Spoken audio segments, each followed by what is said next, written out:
Hello and welcome to St Joseph's College UCAS evening parents presentation. So the first question I'm sure a number of you have is, what is UCAS? Well, UCAS is an independent charity that processes the information, provides advice, information and training, verifies the claims made by candidates and universities, and engages massively with the education sector. What it doesn't do is it doesn't select individual courses or universities for students. It doesn't decide the choices, and it doesn't give advice on finance, immigration, or individual circumstances. UCAS lists over 350 universities and colleges, and at those, there are over 35,000 available. There's a load of different courses and loads of different places where your child could attend university, which also means there's a lot of important decision-making that needs to go on prior to their application.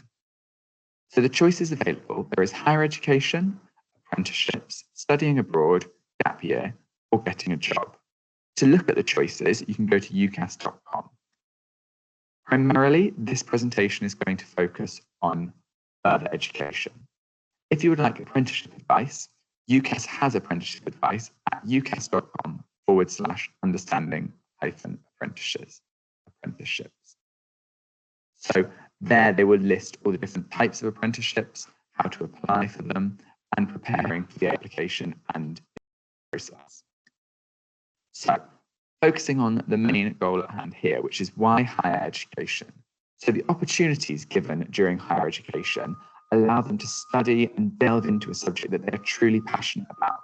Whereas at school, they may have had to study a number of different subjects. Now they can focus on something that is their passion. With this degree, they'll hopefully have access to the career path they want to do, as well as hopefully a higher earning potential.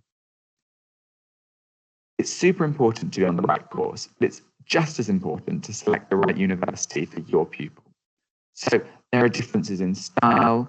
They might want to go to a collegiate-based one where they're in colleges, or they might want to go to a whole campus university where they live on campus and lectures on campus.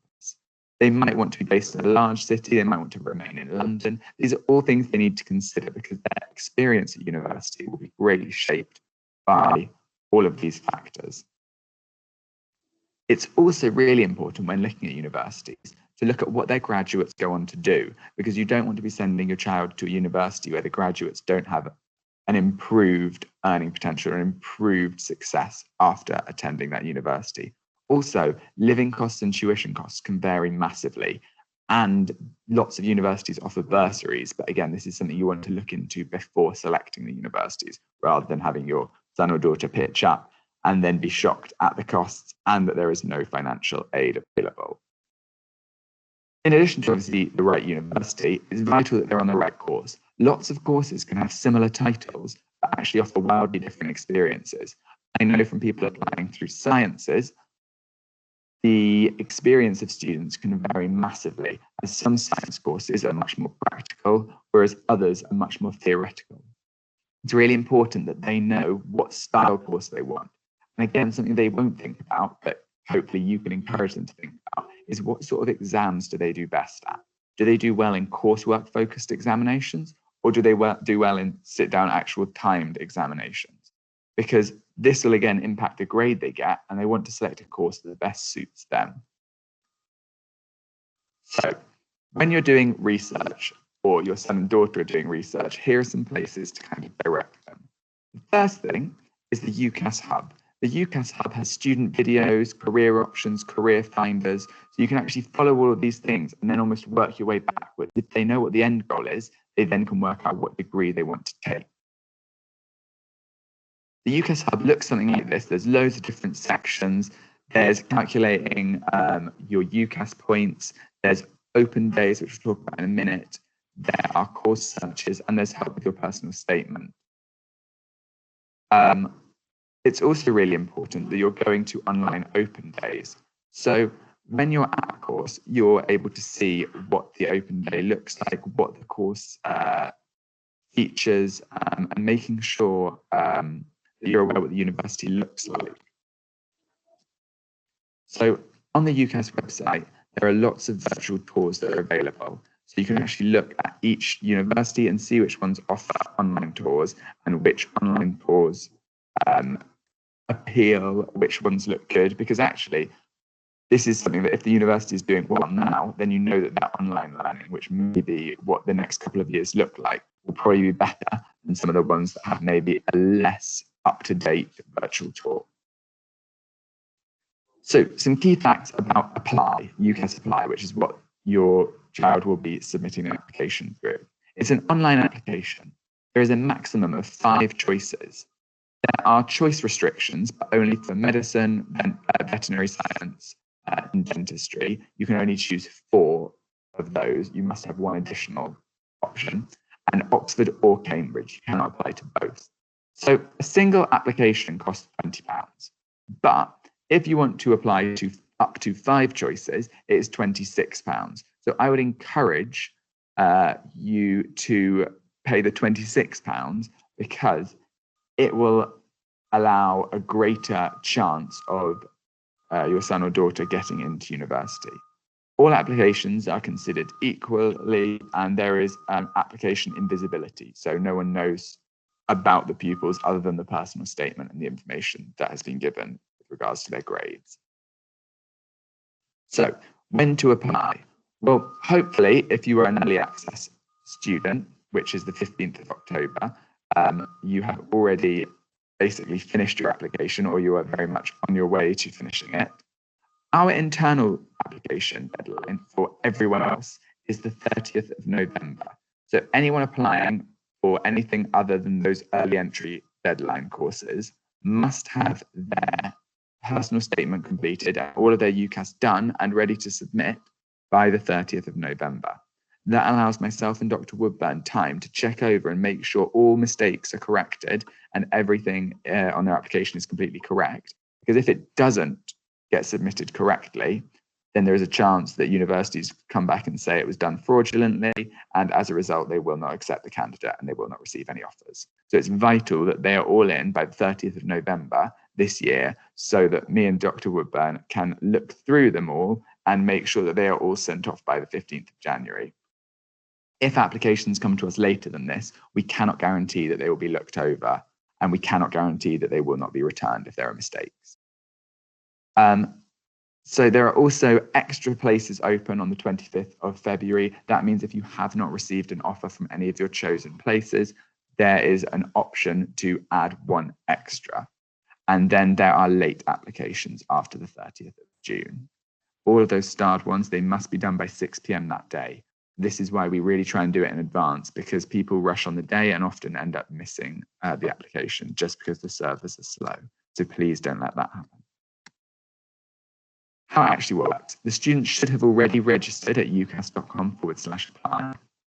They need to complete their personal details, additional information, student finance, choices, education, employment, personal statement, and then the school will submit their referee details. After the school has submitted that, we've checked through their application. The applications are then sent to UCAS. Then, once the universities have received this, they will make a decision. The personal statement is the only bit of the whole application where the student has complete control. They can market themselves and they can pitch themselves to universities in the best possible way. It must be a maximum of 4,000 characters, and that includes spaces. It must be over 1,000 characters. There is no spelling or grammar check, so we advise that you type the personal statement up in Word, which has those, and then copy it across. You must only make 1 personal statement for all choices. So if you're applying for a number of different courses, you must be general about how you the perfect candidate for all of those courses. The decisions will be decided obviously by the universities and colleges. They will look at the personal statement, the qualifications, so predicted grades, and the reference. They may also ask for an admissions test, an interview, or if you're studying a creative subject, a portfolio or audition. Then they will give you one of 3 decisions: an unconditional offer. That means you are in regardless of the grades you get in your exams. A conditional offer. If you meet the grades that they have stipulated, then you will be into the course. And finally, unsuccessful, which means, unfortunately, they have not chosen to accept you. Students will be able to track their applications through the tracking part of the UCAS. and they will be given their choices and they will receive one of those three things. In track, they need to select 2 offers. They'll be told the date, it depends when their offers come in. They'll be told a date that they must reply to their offers by. The majority is 6th of June, but it's not the same for everyone. By that point, they must select one as the firm offer, which means if they meet the conditions of this offer, they're in. The other one is the insurance, which means if they're not placed with their firm, so say they slightly miss the grades, they will then be placed in their insurance, which is why it's super important that your firm and insurance have different grade criteria. Usually your firm should have a higher grade criteria than your insurance. Other options are available, which are when we talked about extra earlier, which is where they have had 5 choices but had no offers, and they're allowed to add 1 more in, 1 at a time in track. Clearing, unfortunately, if the candidate receives no offers, either as a result of their exams or just because they had no offers and didn't receive any offers even in the extra bit, then they open again from the 5th of July to the 19th of October. And that is sort of the last attempt to get into a university course.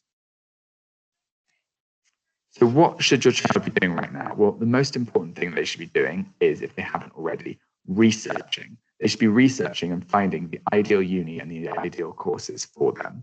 In addition to this, they should be doing things to build up their personal statement, whether that's extracurricular activities, work experience, going beyond the syllabus, or just in addition to this, focusing on this year's studies. So you're building up your personal statement with all of these extracurricular, beyond the syllabus work experience things. And on the other hand, they're also making sure they get those grades, because it's all well and good to have predicted grades of AAA and a uni to offer you AAA. But if your child does not get that, then they will not be admitted. You can support. With the research, use the parents section of the UCAS website at www.ucas.com/parents.